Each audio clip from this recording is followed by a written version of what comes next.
Yep. Thank you, Brenda. You know what? This is why we do a live stream. You know what? That is so funny. That's hilarious. I'm so glad that you said something. This new Zoom application, that's great. So I was like, man, normally people will introduce themselves in the chat. Marilyn's just like good at reading lips, I guess. But can someone just message in the chat? Can you confirm that you can hear me now? Um, by the way, Brenda Hill, thank you. That was incredibly helpful. That would have been super awkward if I'm just sitting here really animatedly going through this workshop and no one can hear a word of what I'm saying. That would be hilarious. Any fun spring plans? What I was sharing when I was muted was that um yeah, no, Gordon, yeah. I think my mic is on now. Brenda, thank you. What I was sharing was that my wife and I are expecting our first in the next couple of days. I'm really glad that we got this workshop in. So my life is going to be very different between now and the next time you see me for our third workshop of the semester. Any parenting advice for newborns? I'd love to learn about it. Post in the chat.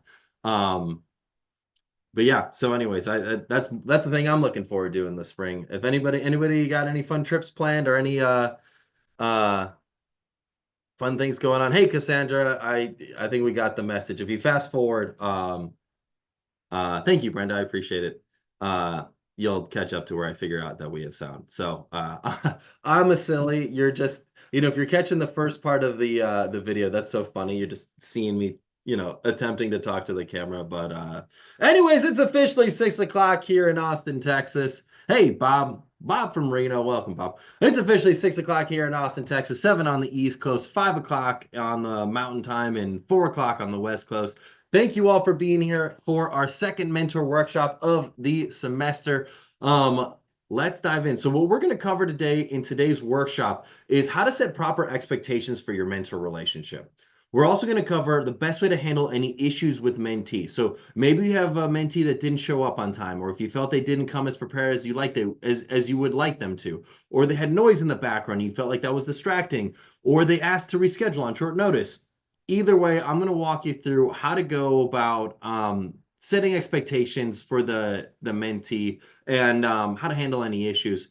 And then also, I'm going to help you. I'm going to provide some suggested questions that you can ask a mentee in terms of how to find balance as well as how to identify a vision. So I've got some core questions that I always love to ask to just help mentees find balance and to identify a vision. We made all of our mentor introductions last Wednesday. So if you've not heard back from your mentee yet, um, please follow up with them. Send them a follow-up email. We have cell phone numbers on your dashboard, so if you want to send them a text, you can as well. But follow up with them. My colleague Jolene will send a touch base email in a week from today. So if you have not heard back or scheduled your first mentor conversation yet, please send a follow-up message. And then by next week, if we don't hear back from you, or we're going to do a check-in anyways, but if we hear that your mentee is not reachable, we will call them and figure out what the heck is going on, and then we'll go from there. Perhaps maybe the email went to spam. Sometimes it's nobody's fault. Just SMTP credentials are blocking people's emails from getting through. Sometimes there's distractions, other things going on. But always good to check in on that. So we are going to check in a week just to make sure that you and your mentee are meeting.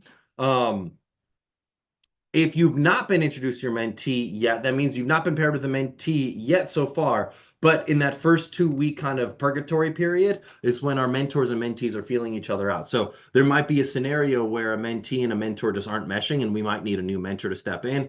If that's the case, we will follow up with you and ask you to be a mentor. But if you don't have a mentee right now, that means you are not paired with a mentee yet, but doesn't necessarily mean that you won't be paired with a mentee this semester. It just means not yet. And if, by the way, you're not paired with a mentee this semester, we will pair you with a mentee next semester, or whether we will put you on a special list to highly, more likely than not, put you on a list to get paired with a mentee. I can't always guarantee that, but you'll be on a very highly favored weighted list that our algorithm will very much weight in your favor in terms of pairing you with a mentee for next semester. So let me see if y'all have any questions or any things here. Hey, Susan, thanks. I appreciate it. Hey, Cassandra. Hey, Shaquana.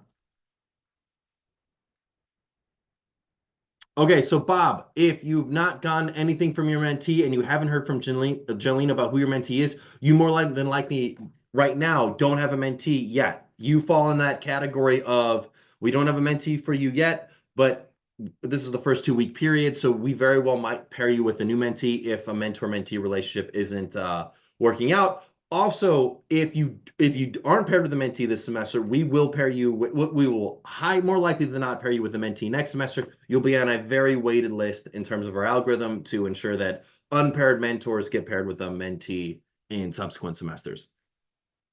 Hey, Heather, thanks for introducing yourself. Hey, Crystal, I'm glad you scheduled your first call for next week. Great, Gordon. I'm glad you had your first mentor conversations with your mentee. How'd it go? Great, Shaquana. I'm glad that you've scheduled your first mentor conversation. That's excellent. Very, very good. Um, So let's dive in. So I talked about this before, but I want to really reiterate. There are three keys to being a successful mentor: your strategy, your story, and your state. And I said them in reverse order of importance. By state, I mean physically, how are you doing? What have you done to get your body going in a way where you're feeling excited for this mentor conversation? So, you might have had a long day. You might have be sad, mad, angry, dejected. You might be really worn out or burned out, or, there might be a lot of things going on in your life outside of obviously this mentor relationship. I want to challenge you before you have your mentor conversation that you shake it out, that you let it loose, that you scream at the top of your lungs, that you do some jumping jacks, that you do a power pose, that you do something that gets your blood flowing, because people really pick up off of that physical energy that you put out there. It is reflected in your body language, it is reflected in your vocal intonation, it is reflected in so many things about you. So if you can get your body going where you seem legitimately excited and energized to be in this conversation, you are like 80% of the way there of being a great mentor. The majority of the battle in terms of being a great mentor is showing up in a really positive state. The second key is the story. What is the story you tell yourself for why you will be a great mentor? So if you tell yourself a story that's not serving you, you're much more likely to manifest that. But if you tell yourself a story that says, hey, I'm going to be a great mentor because I'm going to ask great questions, because I'm going to practice curiosity, because I'm going to really show up and I'm going to really care, you are much more likely to manifest that outcome. So your story is critical. That's in a really important part of being a successful mentor. I'd say that's around 10 to 15%. And then the final, which is about 5 to 10%, which oftentimes we get really caught up on, but is the strategies. And I'm going to cover a couple strategies today that I think can be really helpful. But so often when we think about mentorship, we think about like, oh, who can you introduce me to? Or, how can I get a job with your company? Or, some very transactional outcomes. And that's not the purpose of mentorship. The purpose of mentorship is to help people think creatively, work through their problems, and ultimately make positive progress towards their career outcomes. And it doesn't necessarily mean that you gave them those outcomes. It means you maybe help them think through it. The best mentors ask the best questions. I cannot stress that enough. And I'm going to give you some suggested questions that I think could be a great way to help your mentee with both balance and vision. So we'll cover that later in this in this workshop.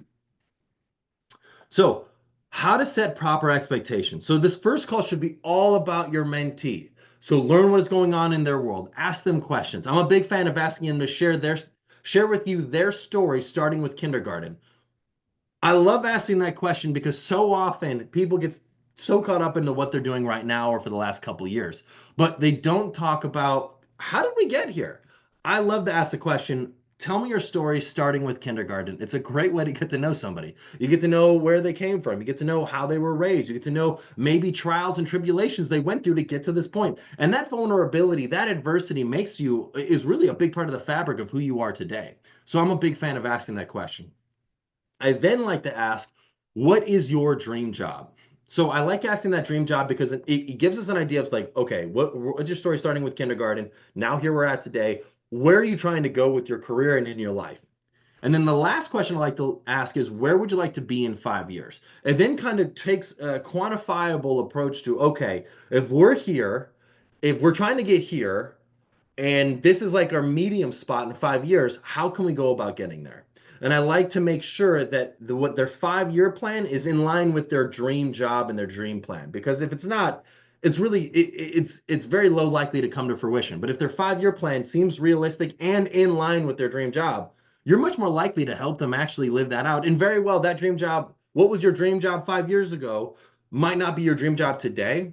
But at least if you're taking tangible steps towards achieving that, you can really flesh out whether this is or is not the career path for you.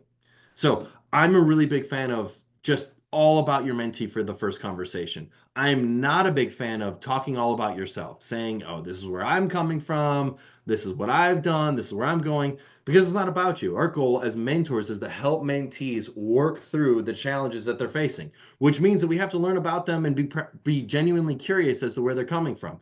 Only once we've been curious about our mentee can we then start sharing about our experiences and how we might be able to help them. But we need to learn more about them first. And I would say that for the whole first conversation, it should be all about them. For the second conversation, we could start diving into some practical tips as well as some of our experiences and that sort of fun stuff. But if we're thinking to ourselves, oh, as a mentor, it's my job to start rambling about all my war stories and life experiences, that is not it. Our goal is to be curious mentors who ask great questions.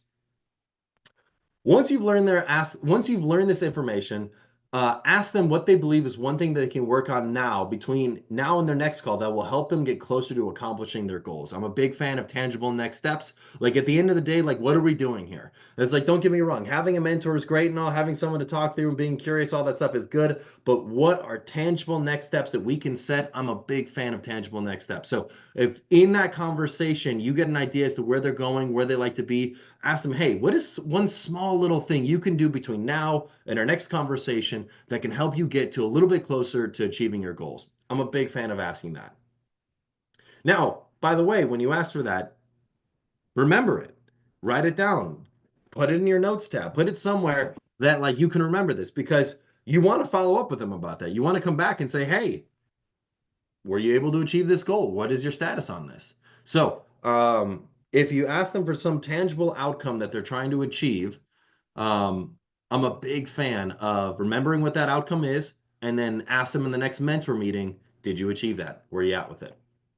Let me see if there's any questions in the chat.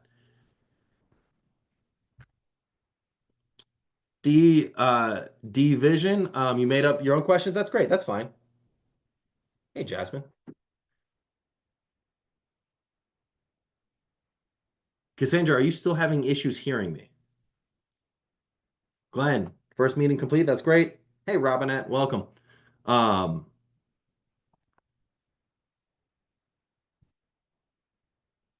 if anybody's having issues hearing me, please post it in the chat. This would be hilarious if you're just like watching me talk to myself. But no, we figured it out.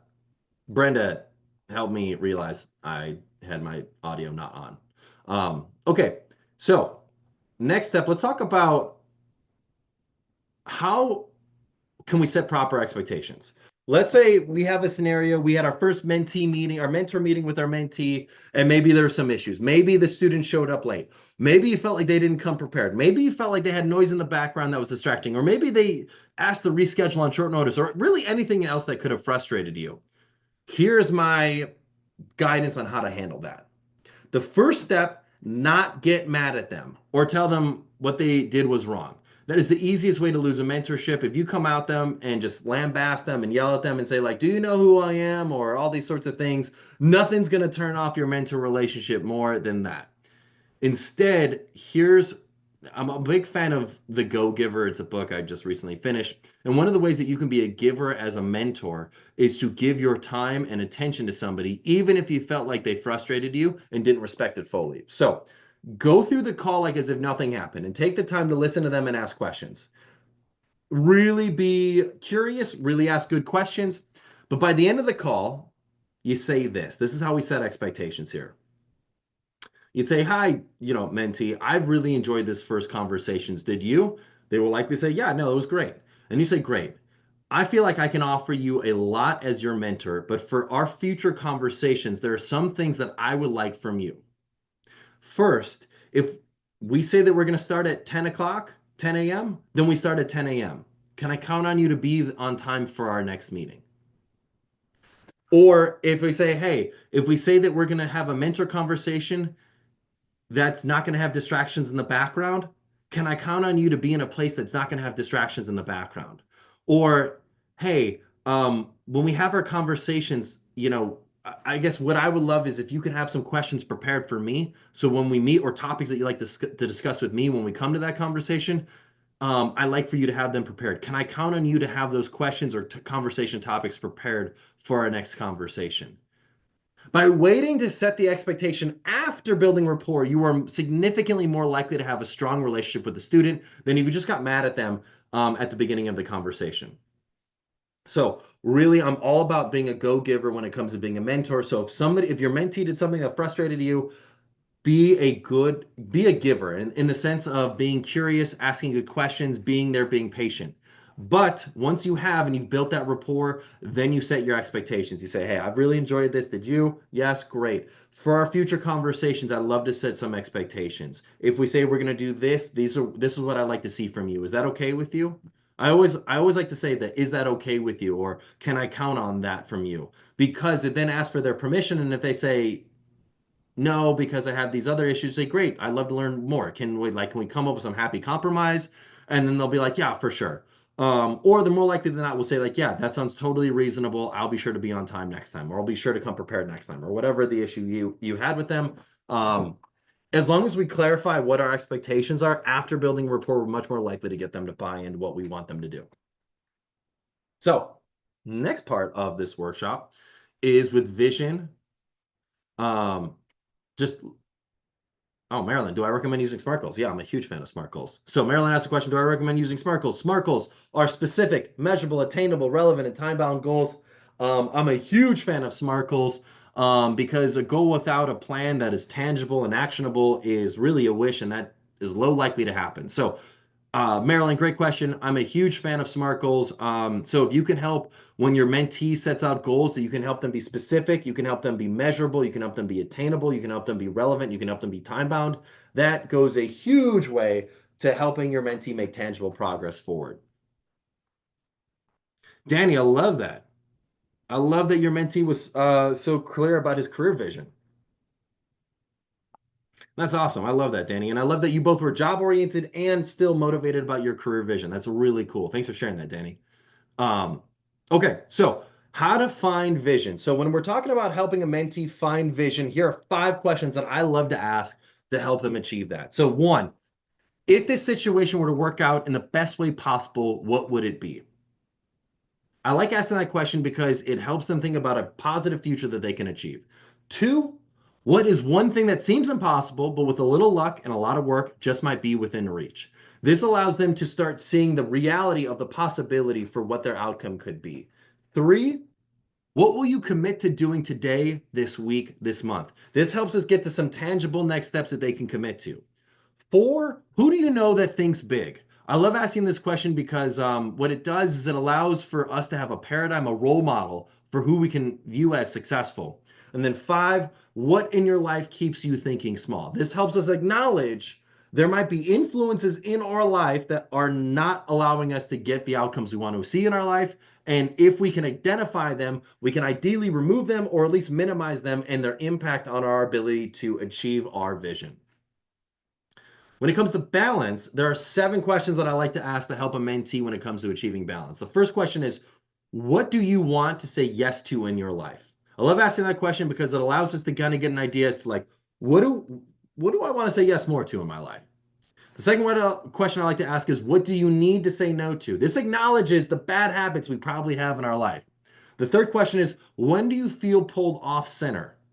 This is a good way because this allows to take those bad habits and put them into practicality of like, oh my gosh, I'm pulled off center and burned out and frustrated when X happens because I've been doing Y. And therefore I don't want to be doing Y as much anymore. Great. By just acknowledging it and putting it out to the ether, it does a huge service to your ability to actually like remove that bad habit from your life. 4, what contributes to this feeling? I love to ask that because it reinforces that, oh my gosh, my bad behavior and my bad habits are contributing to this feeling of burned out, off balance, not in control, all those sorts of bad things that we don't want. 5, when do you feel most grounded in life? I love asking this question because it allows us to realize what's most important to us in life. 6, what in your life takes away from what might be possible for you? It goes very similar to the why do you feel when do you feel pulled off center, but what in your life takes away from what might be possible for you? It allows us to acknowledge who might be the bad influences in our life. And then 7, what in your life adds to who you are?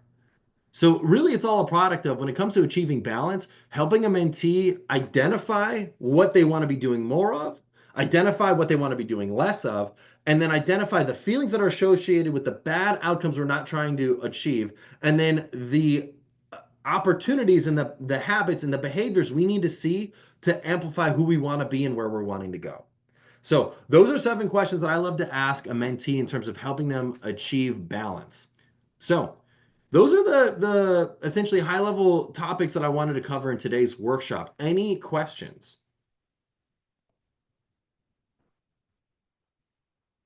Jasmine, you asked how long would you say an effective mentor meeting lasts? I'd say typically 30 minutes. A good 30-minute conversation is a great mentor conversation. If you want to go for an hour, that's totally fine, but I think 30 minutes is pretty solid. Heather, when folks make goals that aren't very tangible, I like to ask, how will you know if you achieve that goal? No, I love that. That's a great challenging question. It's a good call out question because yes, setting tangible goals can be hard because then you are committed to something. You're committed to a very specific outcome. And that's tough because, there's a very big difference between achieving, reaching out to 30 connections on LinkedIn to connect with people versus like doing some more LinkedIn work. There's a very big difference between those goals. 30 connections is like, oh my gosh, I have something I'm accountable for. Doing more LinkedIn work could be I check my feed. And yeah, so it's very it's Heather, great call out. If you can help your mentee specify what they can do between now and your next conversation, you're much more likely to help them achieve some specific outcomes that they're trying to work towards. Any other questions? Post them in the chat.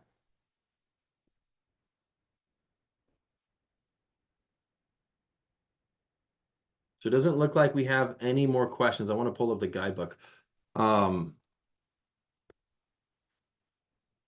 so our next mentor workshop will be on Mentor Workshop 3, April 9th, same exact time. So we are a few weeks away essentially from our next workshop. So if y'all have any questions between now and then, please email Jolene at support@ambitioninmotion.com. But our third workshop will be on April 9th. Between now and then, I will be a dad, which is pretty exciting. I'm pretty excited about it. By the way, any parenting suggestions, post them in the chat. I'd love to learn. Um, but overall, thank you all for being a mentor. Thank you all for your time. I really, really appreciate you, and I'm really excited for what's to come this upcoming semester and how your mentor conversations are going to progress. I'm really grateful for you to have you all as mentors. And anyways, I hope you all have a wonderful rest of your evening. Thanks for your time, everybody. Have a good rest of your night.